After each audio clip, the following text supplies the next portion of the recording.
Bismillahirrahmanirrahim. I am Dr. Sana Javeen, working as an assistant professor in Department of Botany, Division of Science and Technology, University of Education, Lahore. Today I am here with the 13th lecture of the course Mycology and Plant Pathology, and this lecture is about physaceales. In our previous lecture, we have studied about the Ascomycota and its general characters. In our syllabus, we will be studying about the two orders in Ascomycota, that are Erysipelas and Physaceales. Here in this lecture, we will focus on the general characters of Physaceales. Here you can see the classification scheme of the order Physaceales. The order Physaceales belongs to class Physizomycetes in division Ascomycota, and in return the Ascomycota belongs to kingdom Fungi because of the several characters, in which the main character is the cell wall, which is composed of chitin, while other features are also important because of its characterization in the kingdom Fungi, for example its vegetative structures as well as its reproductive structures. Now let's start with the general characters of the Physaceales and its species diversity. Physaceales is represented by 16 families, and in these 16 families nearly 200 genera are present, and these 200 genera are represented by more than 1600 species. They produce mostly apothecial ascocarps. Apothecial means they produce cup-shaped ascocarps, as well as these ascocarps could be saucer-shaped or cushion-shaped. So the cup-shaped structures are just like the cup, while the saucer-shaped apothecia are just like the saucer which we serve with the cup of tea. And the cushion shaped, these are slightly swollen structures, and in all these apothecial ascocarps the hymenium is exposed. Hymenium is the reproductive part of the fruiting bodies, where the spores are produced as a result of sexual reproduction. Some species also produce clistothecial ascocarps. Clistothecia are closed fruiting bodies in which the hymenium is covered in a layer and the hymenium is completely enclosed. There is no any opening. So these fruiting bodies looks like just like the tuber. The spores are produced in the structures which are known as SI. So this is about the sexual spores. Sexual spores are produced in the sac-like structures which are called the SI, and these SI could be are of two types, that is ovoid, that is their shape could be the oval, or they may be cylindrical, and the spores are produced inside these SI. They also bear paraphyses. Paraphyses are sterile structures which are present in the hymenium along with the SI, and they are mostly the protective structures. And they are the sterile structures. They do not bear any spores, while the SI are also present in the hymenium along with the paraphyses, but paraphyses do not contain spores, while SI contain spores inside them, and because of these spores inside the SI, they are also called the sac fungi. Here in this picture, you can see the different members that belong to order Physaceales, and there is a huge diversity of the morphology. Here in this picture, you can see some species look like just the cup. Here you can see this is just like the cup, and here you can see the fruiting bodies which is in the form of Clistothecia, and all others are apothecia, that is the hymenium is exposed. The internal part is the hymenium, and in this hymenium these spores are produced, and these spores are direct in contact with the environment. While here you can see in this picture, the spores are produced inside the enclosed fruiting bodies. So these are called the Clistothecia. So the order Physaceales includes the members that contains the apothecial ascocarps as well as the clistothecial ascocarps. Here you can see the morphological diversity. In this picture you can see the Morchella, which is the most expensive and most delicious fungi, and it belongs to this order. And here you can see the other species like the Halvila, Gyromithra, and some species of Physaza. So this is the morphological diversity in the Physaceales, and you can see the variety in colors as well as variety in morphological features as well. And this is the drawing of the apothecial ascocarp. Here you can see the apothecia.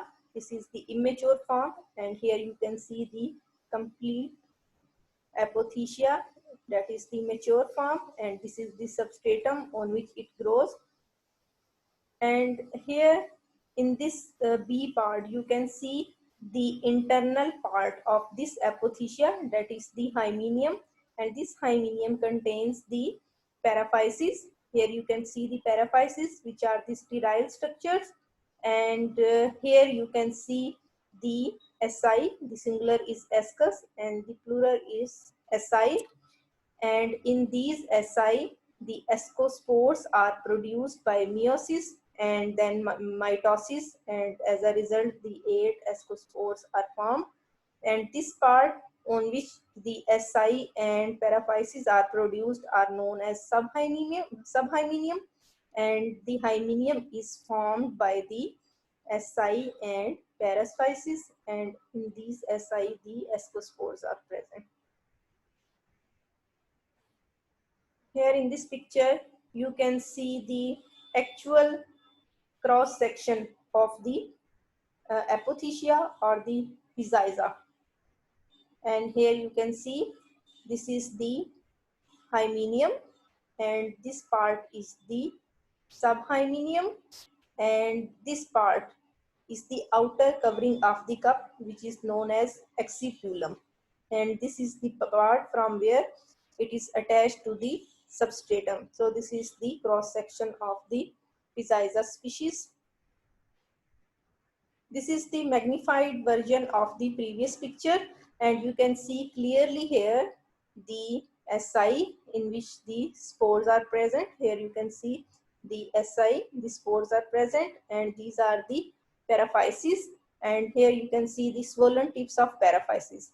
So the paraphyses shape varies species to species, and this shape also an important taxonomic feature that differentiate the two species.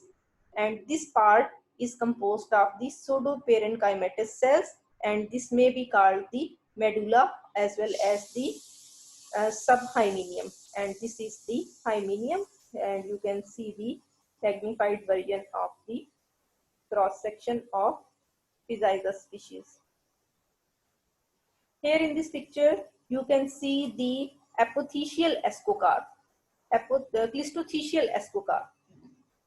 Clistothecial ascocarps are those in which the SI and ascospores are present inside the enclosed fruiting body, and a tough covering is present around these fruiting bodies, making it a ball-like or tuber-like structure. So this is the representation of the tuber species in the form of Clistothecia.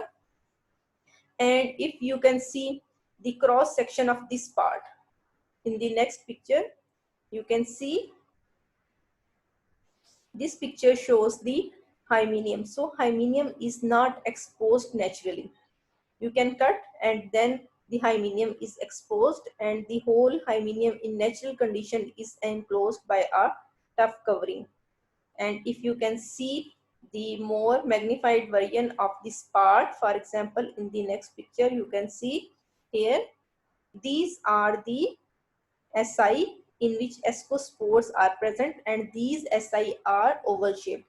As I told you in the previous slide, that in the order Pizizales there are two types of SI, that are the oval or ovoid, or they may be cylindrical. In the previous picture, the SI you have seen are the cylindrical, but here these are globular or oval in shape, and the spores are produced inside these SI, and these SI are completely enclosed in a tough covering, hence forming the Clistothecia, and there is no any opening.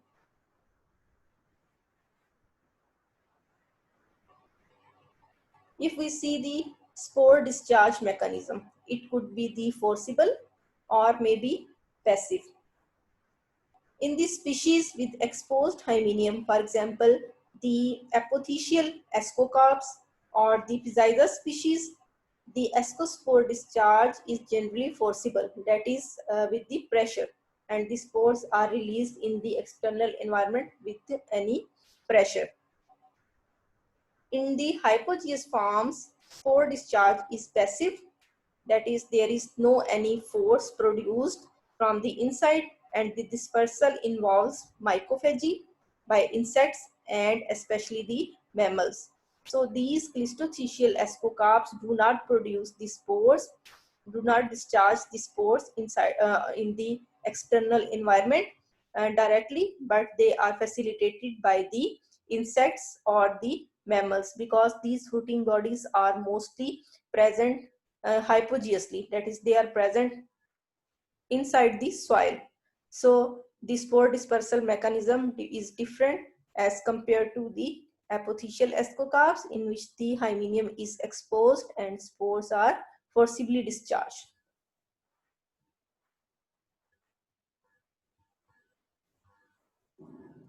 In this picture, you can see here these are the SI which are cylindrical in shape, and in these SI the ascospores are formed, and these ascospores are liberated inside the environment, and this is the external environment.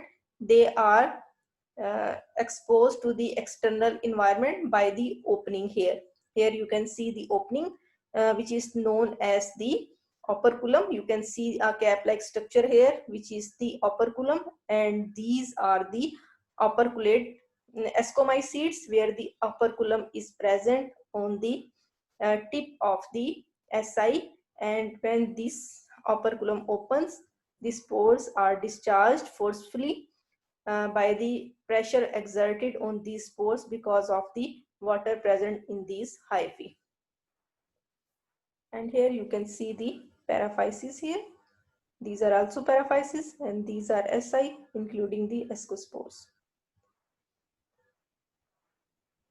This is another picture, that is the scanning electron micrograph showing the opening, and here you can see the operculum, which is an important feature of order Pizizales. This picture shows the methods of dehiscence of the ascus, that is how these spores are liberated. In some species, a slit is present, while in others a cap-like structure is present, which is called the operculum in Ascomycota. But in order Pizizales, only here you can see the operculum is present in all the species, and here you can see the operculum, which is the cap-like structure, and this is the ascostome, that is the pore from where the spore are discharged. This is also the operculate discomycete, while here you can see there is no any operculum or cap-like structure, and in some species you can see the broad tip, and here there is no any slit or there is no any operculum present.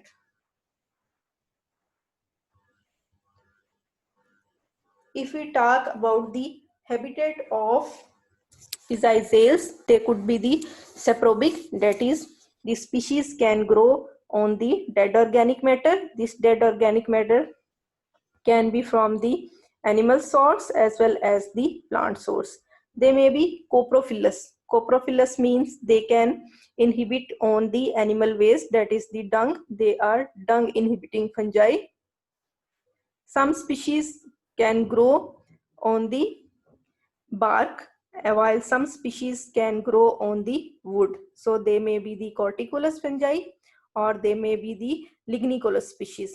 Some species of the physaceales can grow and get their nutrition from the leaves, and these leaves could belong to the living plants, as well as they may be the dead organic matter form. Some species are epigeous. Epigeous means they are grown on the surface of earth. They get their nutrition from the soil in the form of dead organic matter, and they may get nutrition from the closely present any organic material.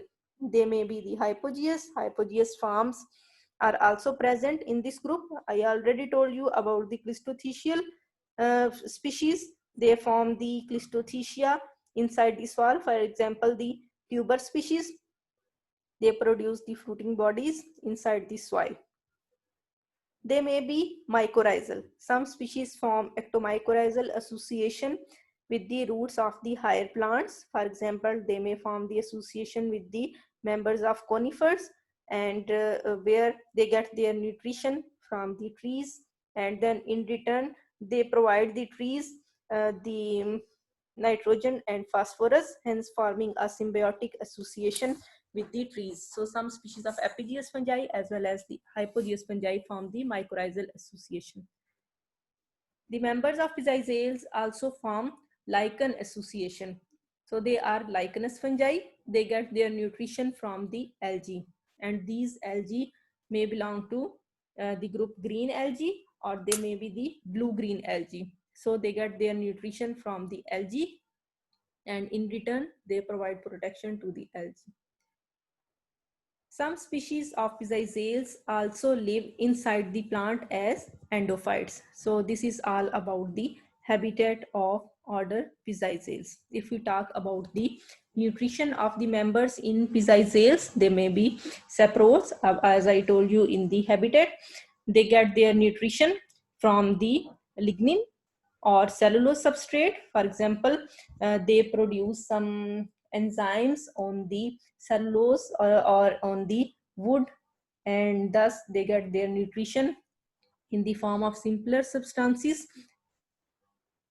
Some fungi can also grow on the burnt forest. For example, the fireplace fungi. Burns may be large forest fires or small campfires and have been called by a number of names, including the fireplace fungi. Almost every family of the group has fireplace representatives, so they get their nutrition from the burnt forests. So these are the sabropic fungi that get their nutrition from the dead organic matter in the form of lignin or cellulose, or in the form of burnt organic matter. They may be parasites, and these parasites get their nutrition from their host, and in return they damage their host, forming a parasitic association. Some species form mycorrhizal association, and this association is the healthy association with the roots of the higher plants, and from the roots they get their food prepared by the plants, and then in return they provide the plant the nitrogen and phosphorus, as well as where the plants get the drought conditions, they also provide some water to the plants, forming a healthy association. They are also symbionts. They form symbiotic association with the algae and get their nutrition from the food prepared by the algae, mostly in the dry climates. They protect the algae as well, forming a symbiotic association. So we can say that they have a diverse mode of nutrition, from saprobes to parasitic as well as the symbiotic.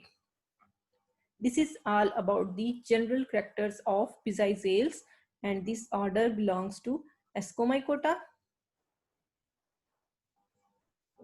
For detailed study, please refer to the book Introduction to Fungi by Webster and Weber and Introductory Mycology by Lexopoulos. The link or the reference of each source is given on the respective slides. Thank you.